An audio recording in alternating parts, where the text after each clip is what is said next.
काय दिले बघा या प्रॉब्लेम मध्ये? A piece of ice melts completely when it falls from height h. म्हणजे ice melt completely when it falls from height h. म्हणजे काय? आईस कुठून फॉल झालाय? आईस फॉल झालाय फ्रॉम हाईट एच. म्हणजे आईस अगोदर कुठं होता? समवेअर ऍट हाईट एच होता. Is it right? From the ground बसून हाईट एच वर होता. ही लाईन बरोबर आहे का सगळ्यांनी? एका आल सगळ्यांना? अगोदर आईस इथे होता. आता एवढ्या हाईट वरनं पडल्यानंतर हा आईस ह्या ग्राउंडला स्ट्राईक झाला. बरोबर? Is it right? तर ज्यावेळी स्ट्राईक झाला त्यामुळे काय झालं? Only 25% of heat produced is absorb by ice. आता जरासं ऐका. म्हणजे ज्यावेळी आईस ग्राउंडला स्ट्राईक झाला त्यावेळी त्यांचं म्हणणं काय की हीट प्रोड्यूस झाली. Is it clear? Heat he energy आहे. मग ग्राउंडवर पडला त्यावेळी हीट एनर्जी तयार झाली ड्यू टू इम्पॅक्ट, असं त्यांचं म्हणणं आहे. मग energy neither be created nor be destroyed. बरोबर आहे की नाही? मग ही हीट एनर्जी क्रिएट झाली ग्राउंडला. ही हीट एनर्जी क्रिएट झाली. ही कुठली एनर्जी होती अगोदर?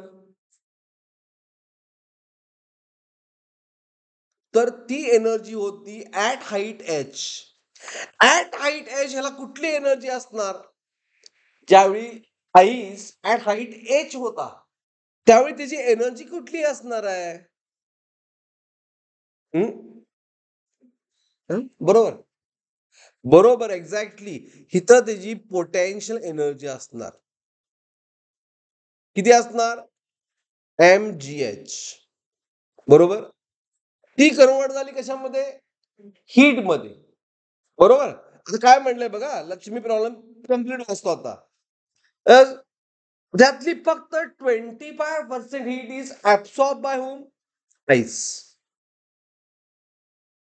ओके. हीट एनर्जी किती आहे? mgh आहे. Energy can neither be created nor be destroyed. त्यातली फक्त 25% यूज झाली कशामध्ये? To melt ice. absorb ice and all energy of ice converted into what? Heat during fall असं म्हटलंय. म्हणजे पोटेन्शियल एनर्जी कन्वर्टेड हीट. त्यातली फक्त 25% यूज झाली कशासाठी? व्हॅल्यूएशन. इथं दिले स्टार्टिंगला काय दिले? आईस मेल्ट म्हणजे काय झालं?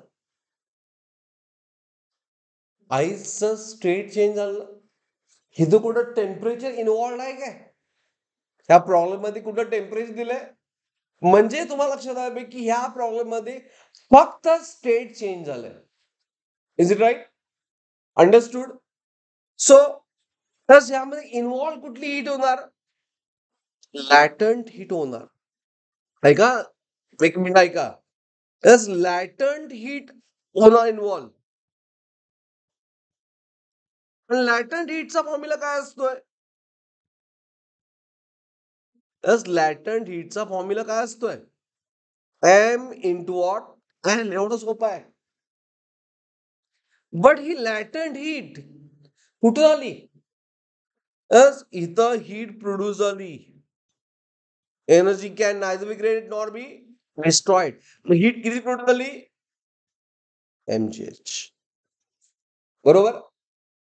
ह्यातली किती हीट प्रोड्यूस यूज केली फॉर मेल्टिंग? 25%. म्हणजे 25 into what? 25 into what divide by 100. एवढी हीट ऑफ वॉट? mgh. कळालं सगळ्यांना? Okay. Potential energy convert into कसं झाली? हीट मध्ये. त्यातली किती यूज केली? 25. कशासाठी?